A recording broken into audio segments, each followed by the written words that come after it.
किस मुद्राएं स्वयं भी करते हैं। भगवान का जीवन सदा सुख मंगल में रखें। हाँ ध्यान दें। बंदहु गुरुपद पदोम परागा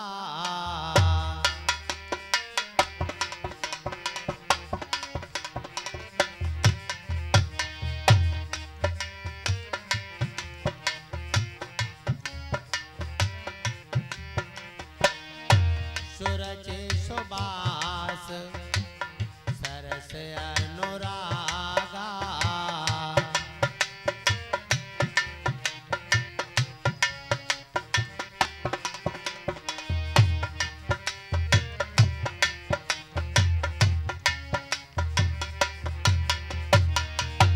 मंगल भावन अमंगल हारी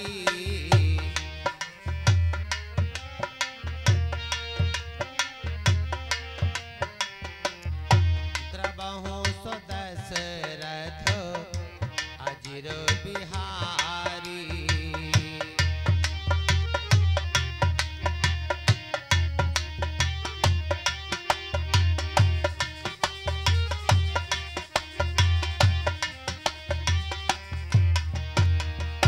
सोई पावन सोई सुभग शरीरा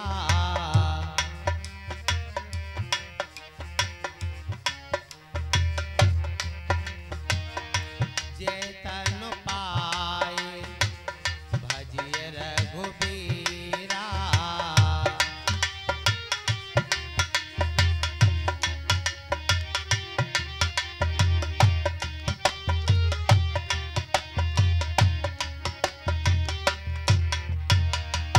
कहाँ हो उमा में अनुभव अपना सति हरि भजन जगत सब सपोना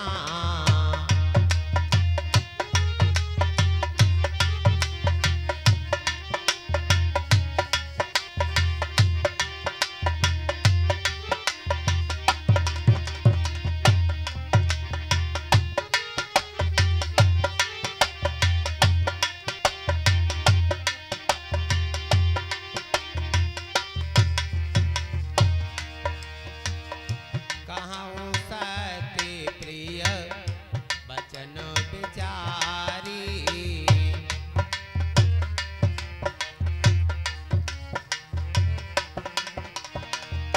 कहाँ सती में बचन विचारी जागत सोवती शरण तुम्हारी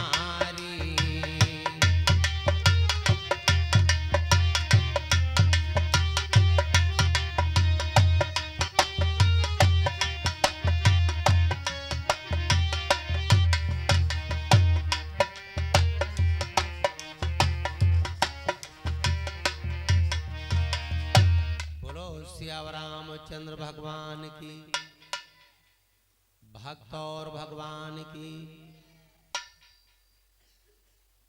आज हमारे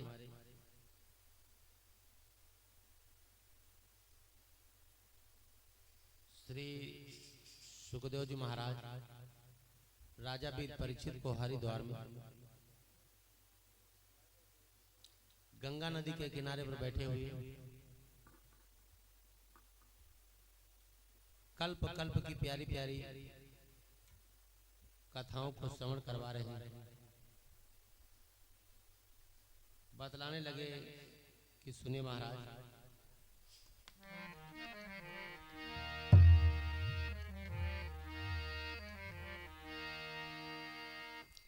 दोपहर की बेला में हमने आपको कथानक में बताया था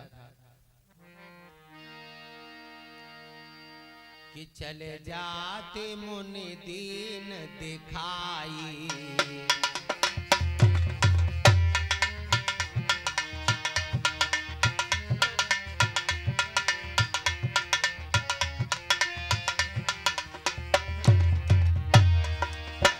चले जाते मुनि दीन दिखाई सुन ताड़का क्रोध कर धाई।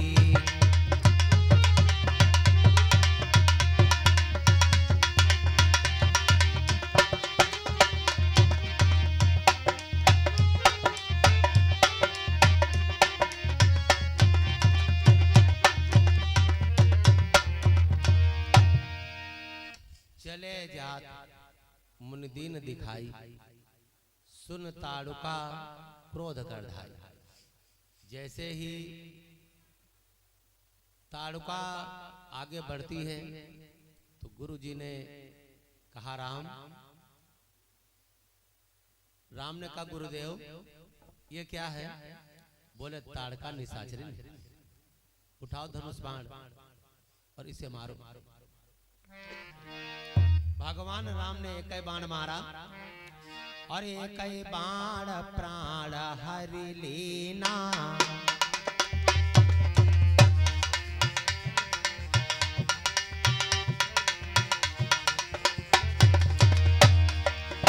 एक ही बाण प्राण हरि लीना, दिन जानते ही निज पद दीना।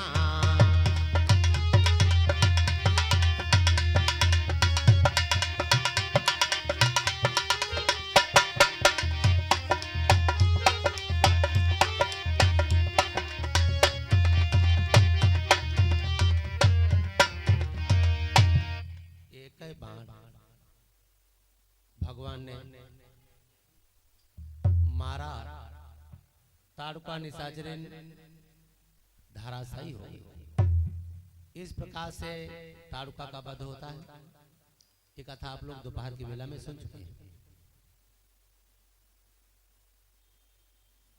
यज्ञ आरंभ हुआ, भगवान राम ने शेषावतार लक्ष्मण ने यज्ञ संपन्न करवाई।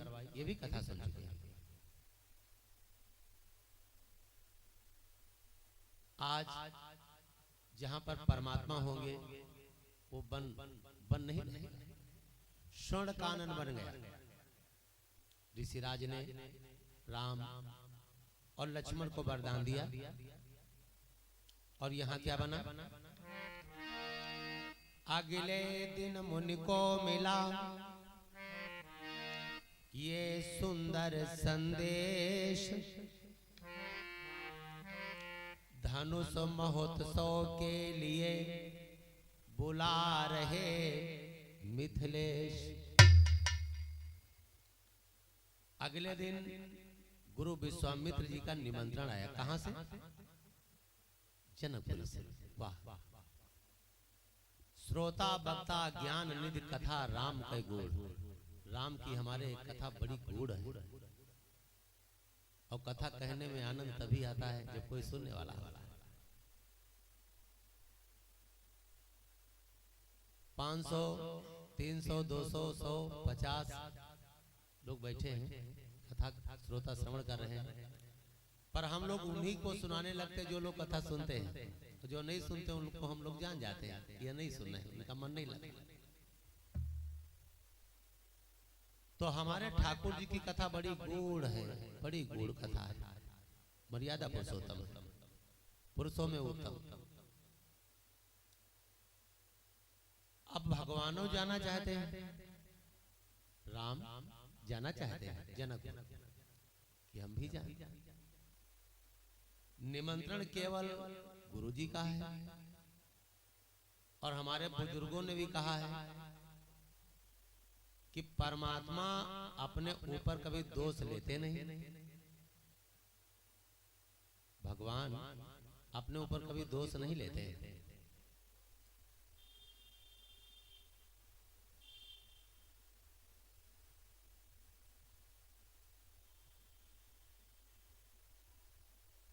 बिटिया पायल सिंह परमात्मा के चरणों में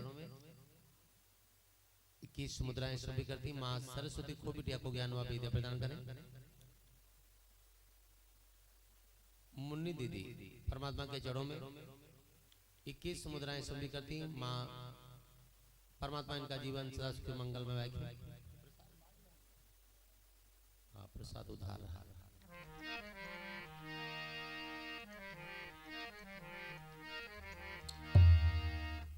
भगवान अपने ऊपर कभी दोष नहीं लेते।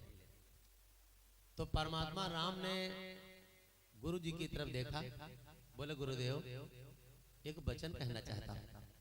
गुरु जी ने कहा बताओ राम क्या है। राम ने कहा गुरुदेव आप कहाँ जा रहे हैं। बोले जनकपुर से निमंत्रण आया है राम, जाना पड़ेगा।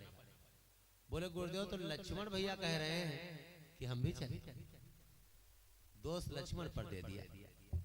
परमात्मा अपने ऊपर कभी दोष नहीं लेते हमारे ठाकुर जी। बोले लक्ष्मण कह रहे हैं हम भी चले। गुरु जी समझ गए दोनों लोग जाना चाहते हैं। राम जाना चाहते, दोष लक्ष्मण पर दे रहे। बोले तुम दोनों लोग तैयार हो जाओ, तुम दोनों लोग तैयार हो जाओ।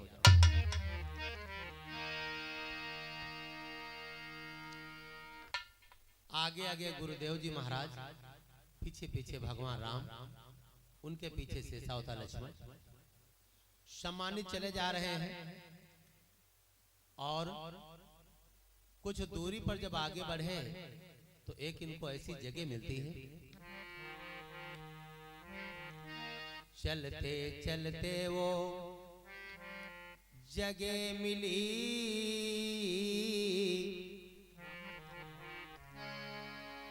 चलते चलते वो जगह मिली,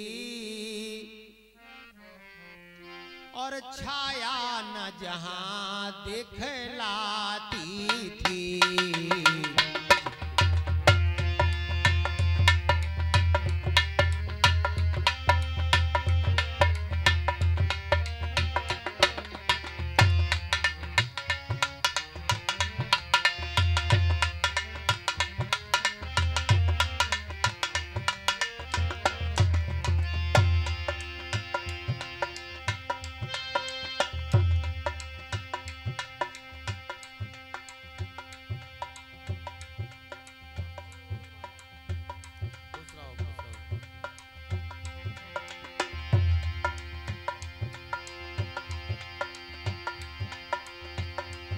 चलते चलते वो जगह मिली,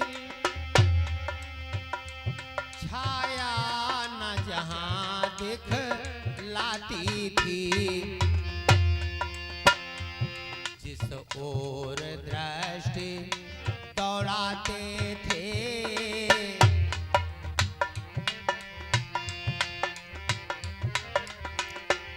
जिस ओर दृष्टि दौड़ाते थे, मरुभूमि दृष्टि में आती थी।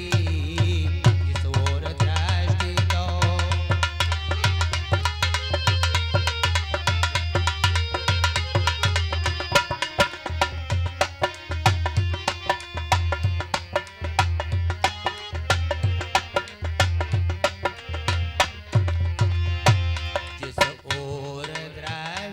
दौड़ाते थे, मरुभूमि दृष्टि में आती थी। जिस ओर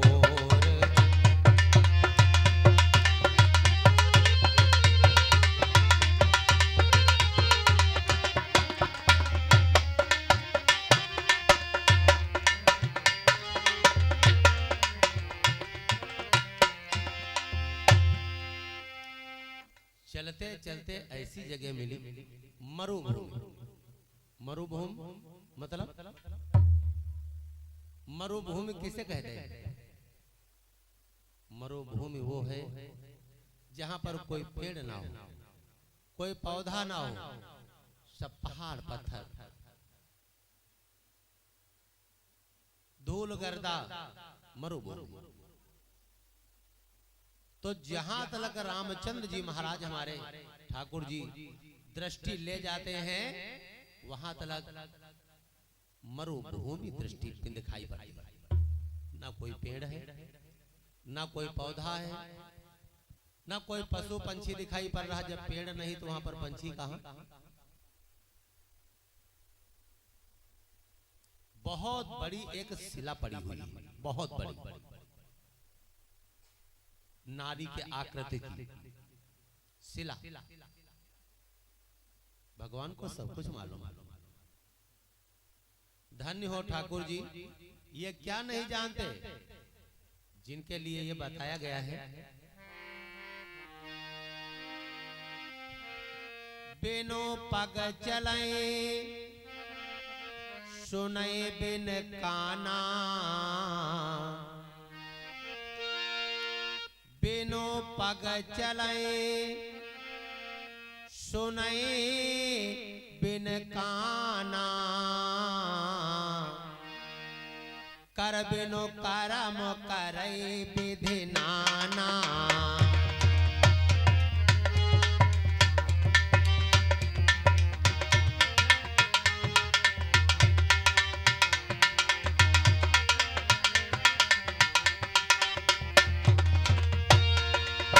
बिनु पग चलाए सुने बिन काना,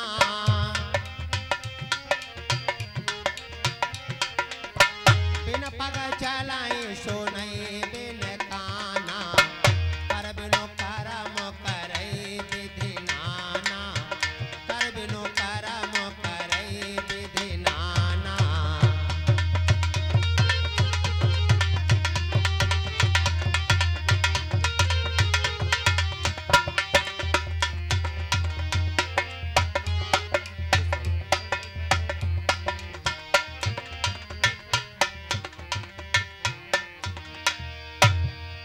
बिनु पग चले सुनई बिन काना, कर बिनु कर्म करे विधि नाना।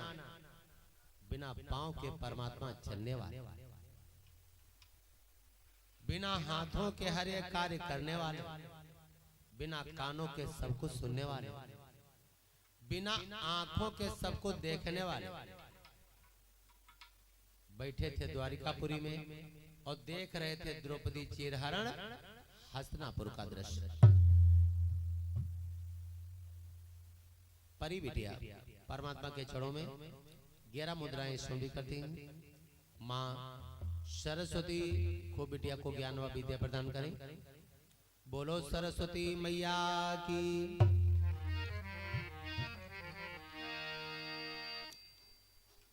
परमात्मा सब कुछ जानते हैं, लेकिन मैंने कहा नहीं कि परमात्मा अपने ऊपर कभी, तो गुरु जी से बोल पड़े गुरुदेव। बाबा ने लिखा मानस में, देखा मुनि शिला प्रभु देखी,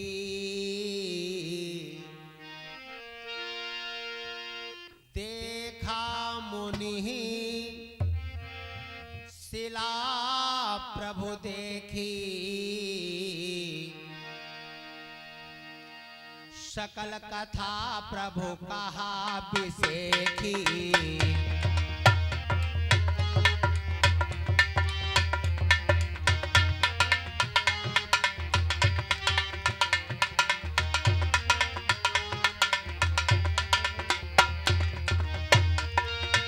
देखा मुनि शिला प्रभु देखी, सकल कथा कहा बिसेखी।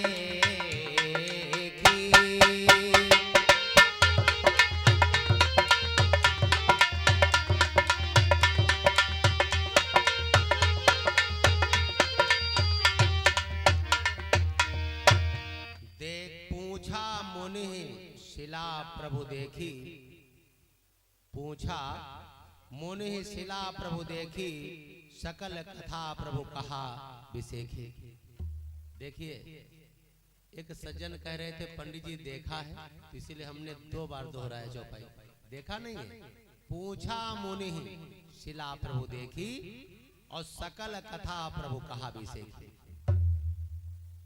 तो भैया ये देखा नहीं है, पूछा है। तो भगवान राम ने गुरुदेव जी से पूछा, गुरुदेव जी ये शिला कैसी है? तो भगवान की बात सुनकर के गुरु जी मुस्कुराने लगे, हंस पड़े। क्यों? यानी भगवान आपको सब कुछ मालूम है और आप हमसे पूछ रहे हो ये क्या है? आपको सब कुछ मालूम है।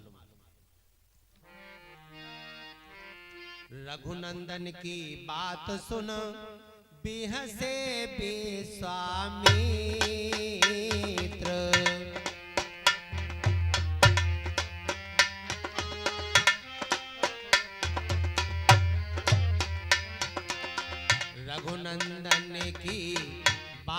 सुन बिहसे विश्वामित्र,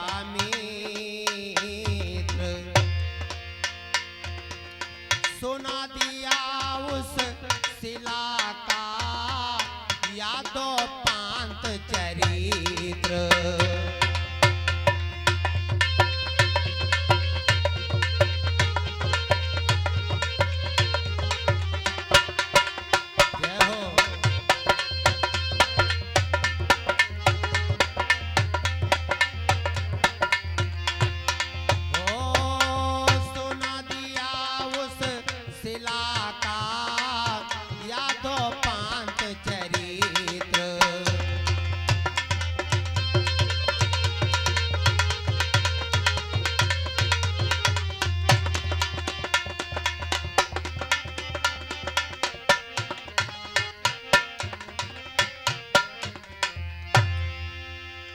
रघुनंदन की बात सुन करके गुरुदेव बिहस जैसे गए, प्रसन्न हो गए, खुश हो गए और कहने लगे हम बताएं राम ये कौन है? बोले गुरुदेव कृपा करें बताने की, हमें नहीं मालूम है। गुरु जी बोल पड़े राम इस शिला को जो देख रहे हो ये तुम्हारे तो मार्ग तक रही, तुम्हारे रास्ता देख रही राम। फिर कहा कभी गौतम तीर्थी, फिर कहा कभी गौतम तीर्थी, अब शिला श्राप की मारी है।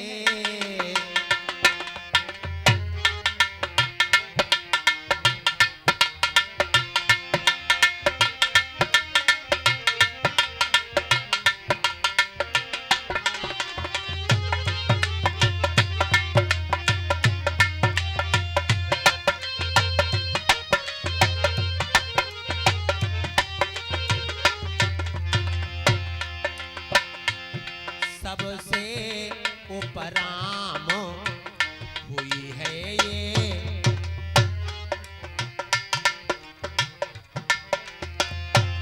सबसे उपराम हुई है ये, आकांक्षा एक तुम्हारी है।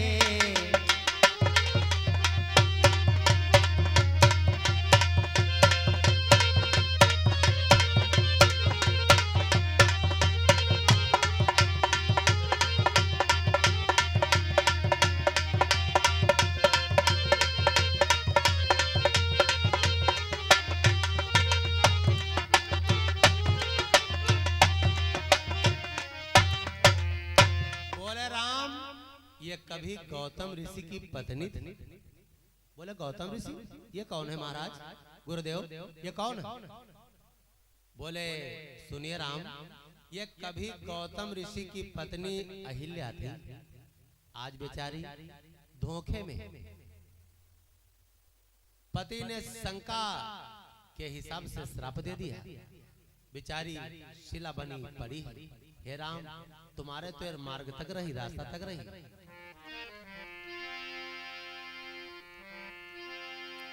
बोले भगवान ये गौतम ऋषि की पत्नी, गौतम ऋषि तो महान होंगे? बोले हाँ। बोले तो महान प्राणी ने अपनी नारी को श्राप कैसे दे दिया?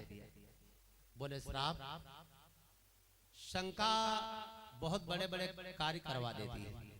शंका लोग कहते नहीं भैया बहुत बड़े सन की, जरा इनसे दूर रहे, कम बात करना सन की। तो शंका एक दीवार बन जाती जीवन में। जिस रिश्ते में शंका हो गई वो रिश्ता जीवन में चल नहीं सकता, टूट जाएगा कुछ दिनों के बाद। जिस कार्य में शंका हो गई वो कार्य आपका संपन्न होगा भैया, लेकिन संपूर्ण रूप से संपन्न नहीं होगा। शंका बहुत खराब चीज है। शंका में बहुत बड़ा नशा है, इससे बड़ा नशा काहे में नहीं है, कोई कार्य में नहीं। आ देखिए एक गौतम ऋषि थे राम, जिनकी पत्नी का नाम था अहिल्या। पतिव्रता वो नारी थी बिना पति के चरणों को दबाए हुए, रात्रि में विश्राम नहीं करती थी, बिना पति को भोजन करवाए हुए, भोजन पान नहीं करती थी, बिना पति की आज्ञा के कहीं किसी जगह पर पांव नहीं धरती थी, पतिव्रता नारी थी। गौतम ऋषि सुबह गंगा स्नान करने जाते हैं 4 बजे ब्रह्म मुहूर्ति में, और पहले घड़ियां तो थी नहीं, घड़ियां कहाँ थी? मुर्गा बोलता था 4 बजे। जब मुर्गा बोलता है तो अहिल्या उठा करके अपने पति को कमंडल देती है, और गौतम ऋषि जब गंगा चले जाते हैं, लौट करके नहीं आते जब तक, तब तक अहिल्या घर में गौतम ऋषि की मूर्ति बनाई हुई है, उनके चरणों में लीन रहती है, पतिव्रत धर्म निभाती है। एक दिन की बात है, ये जो देवताओं का राजा है इंद्र, ये भैया बहुत छलिया है, इसीलिए इंद्र की पूजा कहाँ होती है? इंद्र की ना पूजा करवा करके भगवान हमारे कृष्ण कन्हैया ने गोवर्धन पहाड़ का पूजन करवा दिया। चरित्रहीन जो होगा उसका पूजन नहीं हो सकता। ध्यान ध्यान।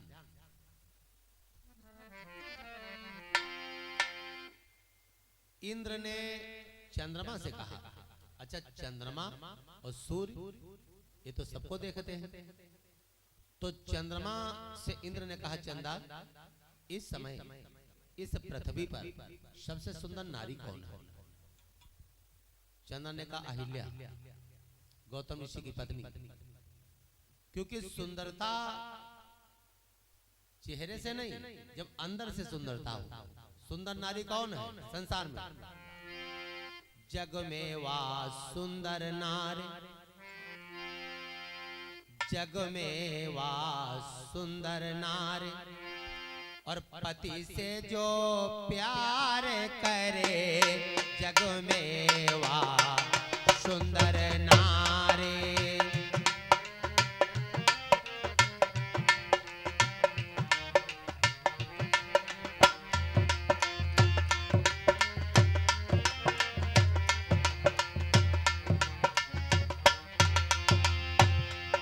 पति से जो प्यार करे, जग में वा सुंदर नारी।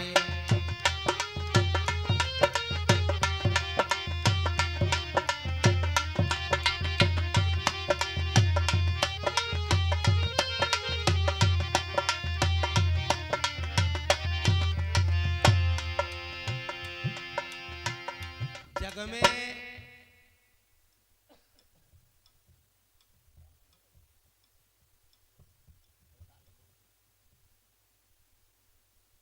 मेवालाल दादा परमात्मा के चरणों में 51 मुद्राएं समर्पित करते हैं।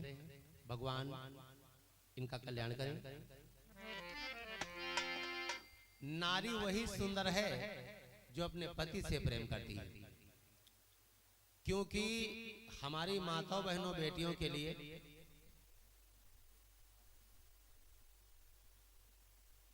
पन्नालाल भैया परमात्मा के चरणों में 101 मुद्रा समर्पित करते हैं। परमात्मा इनके जीवन की हर एक मनोकामना पूर्ण करें, यही परमात्मा से हमारी कामना है। नारी के लिए कोई दूसरी बिटिया पूजे नहीं लिखी। जितने देवी देवता हैं उनको बाद में पूजो, मना नहीं, तुम पूज नहीं सकती, मना नहीं, लेकिन सबसे प्रथम देवी देवताओं में तुम्हारा पति है। ये हम नहीं कह रहे हैं, हमने नहीं लिखा, तुलसीदास जी महाराज जी ने लिखा, जो रामायण की बात कोई काटने वाला नहीं, लिखा है। एक ही धर्म एक ही व्रत नेमा, एक ही धर्म एक व्रत नेमा, काई बचन मन पति पद प्रेमा, एक ही धर्म एक व्रत नेमा।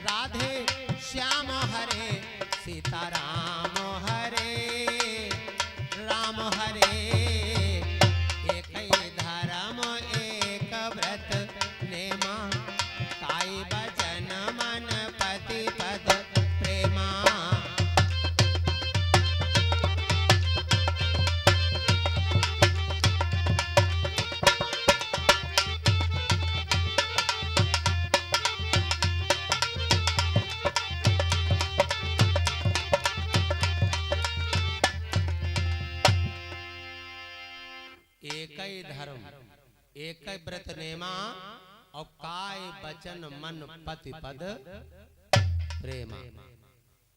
हमारी माताओं बहनों बेटियों के लिए एक ही व्रत, एक ही नेम, एक ही धर्म, एक ही पूजा, एक ही भक्ति कि अपने पति के चरणों को स्पर्श करो और अपने पति के चरणों को की सेवा करो।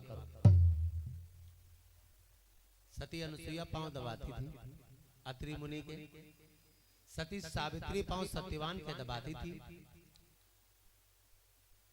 तो बताओ महान काम अगले ने किया कि नहीं किया?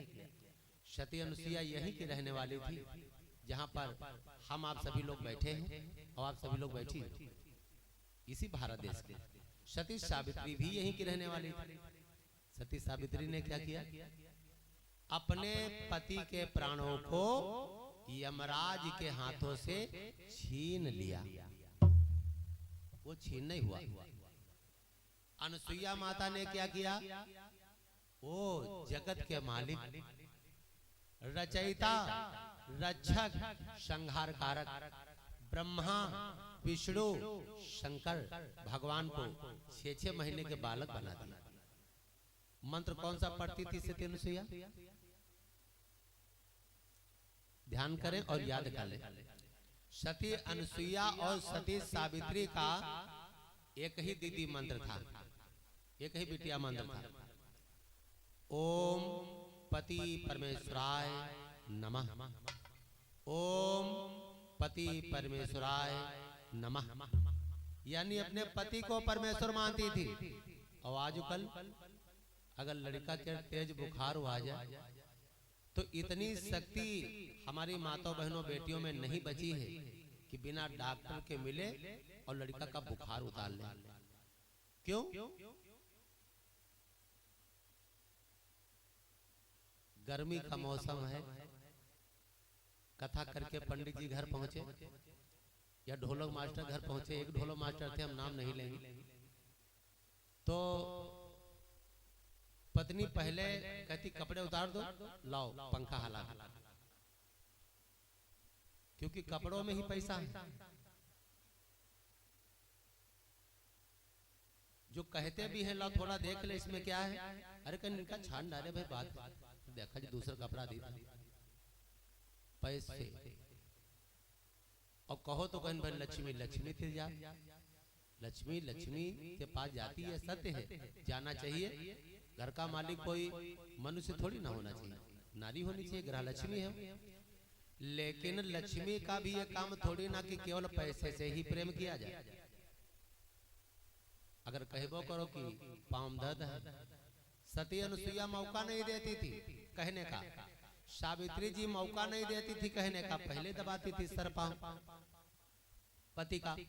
और अगर यहाँ के पति भाई कहबो करो कि हमारे पांव में दर्द हो रहा, तो कब तय हो रहा, तो कह दो कल तेरे, तो कह तुम्हारे तो कल तेरे हो, हमारे तो 3 दिन पांव दर्द कह रहे। अब बताओ उनके 3 दिन से दर्द कह रहे तो खुद दबाओ। रिश्ते में अगर पैसों का लालच आया वो रिश्ता रिश्ता नहीं रहता। एक बात और बता दें, बहुत माता बहनें बेटियां हैं जो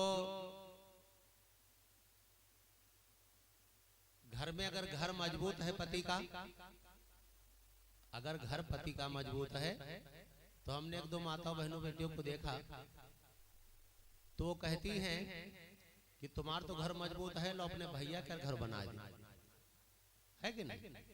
यानी अपने ससुराल से ले जाकर के भैया का घर बनाती है। ये भी गलत। अपने भाई को सांत्वना दो, अपने भाई को हिम्मत दो। पति से कहो कि कहीं कोई ड्यूटी पर लगवाए, वो अलग चीज है। और अपने पति के घर से ढो करके वहां डालना, तो कब तक तुम ढो ढो डरी हो, कब तक उनका बनी हो, कब तक उनका बनी, हाँ? ये गलत है। तुम मान्य हो, तुम पूज्य हो, ना ही तो तुम्हारे पैसे कभी तुम्हारे भाई को तुमसे लेने चाहिए और ना ही तो आपको पैसे देने चाहिए। हो सके वो उधर से अपना दे तुमको पैसे, 100 रुपए देना तो 10 रुपया दे, 5 रुपया दे, 2 रुपया दे, 1 रुपया दे। लेकिन बहन बहन के पैसे खाने वाला भाई और बाप ये कभी ना संपन्न किसी वस्तु से हुआ है और न होगा। बहन और बिटिया के पैसे खा करके घर चलाने वाला बाप और भाई ये न कभी संपन्न हुआ है न संपन्न होगा। एक बार हमारे मामा का नाम था बिंद्रा प्रसाद तिवारी, कानमो में रहते थे सिधौली के पास। तो हमारे मामा आए,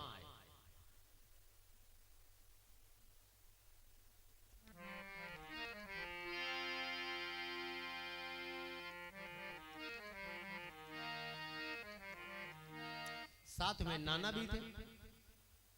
तो यहाँ पर सेब लाए थे, हमारा बचपना था। तो हमारी माता जी ने सेब को छोल करके काट करके नाना को दिया। बोले पप्पा ये तो तुम्हारे लाया है, तुम खा लो, क्योंकि हमारे सबके वहाँ बेटियों के वहाँ खाया नहीं जाता। चाहिए तो ये कि जिस गांव में बिटिया ब्याही हो उस गांव में पानी न पीना, जिस मोहल्ले में बिटिया ब्याही हो उस मोहल्ले में पानी नहीं पिया जाता, तो घर में क्या खाए। तो नाना कहने लगे कि बिटिया जैसे हमने सिधौली में फल लिए थे वैसे तुम्हारे हो गए थे, ये हमारे नहीं है। फिर कह करके हमारी माता जी हार गई, नाना ने कुछ खाया नहीं। ये कर्म होने चाहिए। बिटिया के वहां खाओ, बिटिया के वहां खाओ। कब? अगर कोई लड़का नहीं है तो बिटिया के वहां खाओ, और बिटिया सब लेगी तुम्हारा, तो फिर खाने कहाँ जाओगे। लेकिन अगर लड़का है तो धर्म कमाना है तो बिटिया के वहां पानी ना पियो, क्योंकि लड़का तुम्हारा घर बकरी खेत पात सब लेगा और वही तुम्हारा करे, उसी के वहां खाओ, उसी के वहां रहो। ये नियम होना चाहिए। और जौन भाई बाप बिटिया बहन के यार पैसा ले ले और वह के कार्य में लगा दे। बहुत ऐसे भाई और पिता हैं कि भाई बहन कोई ड्यूटी करती है, बहन ने पैसे कमाए, 2-4-5 लाख रुपए कमाए, या 80-85 हजार कमाए, या 1-1.5 लाख कमाए बहन ने, और वह थोड़े पैसा अपनों गबर दीन और बहनों क्या लगा दीन और उठा के बहन बिटिया कर बिहाव कर दी। ये भी दीदी गलत है। एक भी पैसा उसके विवाह में तुम्हारा लगना चाहिए, उसका नहीं लगना चाहिए। उधार ले सकते हो, उधार लो, बाद तुरंत ही दो। बिटिया से भी ले सकते हो और बहन से भी ले सकते हो। तो एक ही धर्म एक व्रत नेमा और काय वचन मन पति पद प्रेम। ध्यान दें, जो नारी, जो हमारी माता बहन बिटिया अपने पति के पांव को नहीं छूती है, तो हम तो बता देते सब कहीं भैया हमारे पांव को न छुओ, हमारे पांव को न छुओ। अगर आप अपने पति के पांव को नहीं छूती हो और हमारे पांव को छुओगी तो बिटिया कुछ मिलने वाला नहीं है, क्योंकि आपका पति परमेश्वर है। पहले उसके पति के पांव को छुओ, सुबह जाकर के पांव को छुओ, रोज छुओ, ध्यान दें। और उसके बाद में तुम जिसके भी पांव छुओगे उससे भी आशीर्वाद प्राप्त होगा। पहले पति, बाद में हर एक देवी देवता हमारी माताओं बहनों के लिए होता है। ये तुलसीदास बाबा ने लिखा है, एक ही धर्म एक व्रत नेमा, काय वचन मन पति पद प्रेम। जैसे जो लड़का अपने माता पिता के पांव को नहीं छूता, वो चाहे जिस मंदिर में जाए, चाहे जिसके पांव छुए देवी देवता के, उसको कुछ मिलने वाला नहीं। क्योंकि लड़का के लिए माता पिता के सारे शरीर में सब देवी ही देवता होते हैं। इसी प्रकार से हमारी माताओं बहनों बेटियों के लिए पति के चरणों में सारे देवी देवता होते हैं। लेकिन निवेदन है पतियु वैसे हो, पतियु तो वैसे हो। ऐसे पति भी ना हो कि दिन भर ऐसे ऐसे टहले घूमे और शाम का 2 लीटर पिए और उसके बाद में पत्नी को प्रताड़ित करें, मारे पीटे, तो बेचारी माता बहने बेटियां क्या करें। इसलिए दोनों लोगों को सुधरना जरूरी है। बोलो श्याम रामचंद्र भगवान की। बहनों जीवन का कर लो सुधार, बहनों जीवन का कर लो सुधार, पतिव्रता नारी बनो।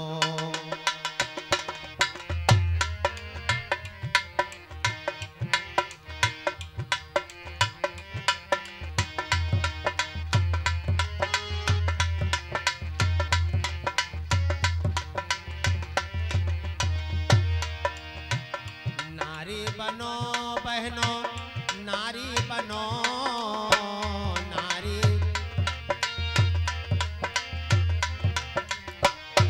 बहनों जीवन का कर लो सुधार,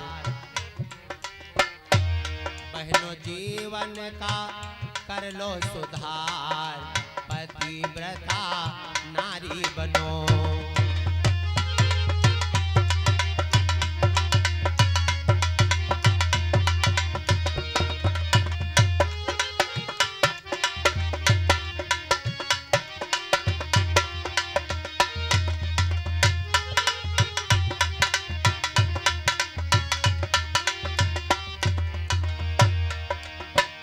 पति से रूठ के पत्नी जो शब्द कहती है, पति से रूठ के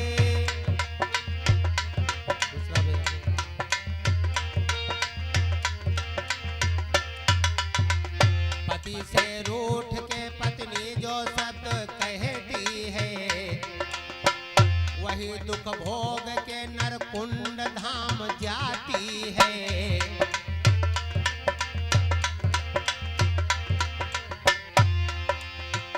पति से रूठ के पत्नी जो शब्द कहती है, वही दुख भोग के नरकुंड धाम जाती है।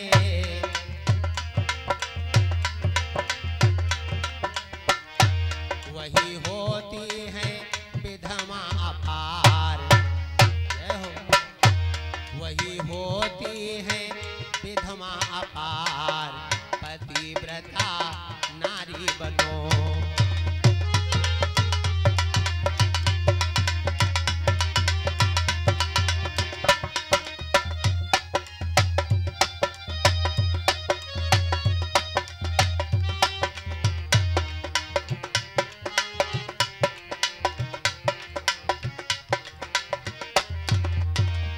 बोलो सिया रामचंद्र भगवान की, बोलो गुरुदेव जी महाराज की।